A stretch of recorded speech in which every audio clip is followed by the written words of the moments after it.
রাধে রাধে বন্ধুরা, শীত মানেই আমাদের বাঙালিদের কাছে বিভিন্ন রকমের পিঠে খাওয়ার সময়।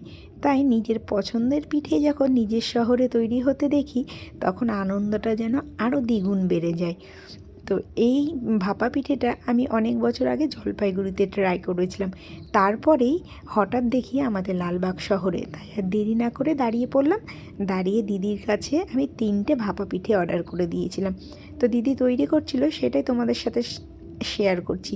এটা দেখতে খুব সহজ হলেও এটা করতে তাদের শিখতে কিন্তু বেশ ময়দা তাদের নষ্ট করতে হয়েছিল, কারণ এটা অনেকটাই তোমার শিখতে সময় লেগেছে।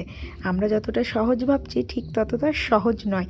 তো দিদি খুব ঝটপট ঝটপট করে আমাকে 3টে পিঠে বানিয়ে দিল, আর আমি প্যাক করে বাড়ি নিয়ে চলে যাব। কারণ একা খেলে হবে না, বাড়িতে আরও সবাই আছে, তো বাড়ি যেয়ে সবাই মিলে খাবো। তো দেখো কি সুন্দরভাবে তৈরি করছে। এটা কিন্তু জাস্ট জলের ভাপেই তৈরি হবে, ব্যাস।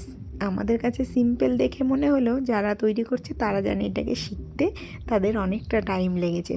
তো ফাইনালি আমার পিঠের তৈরি।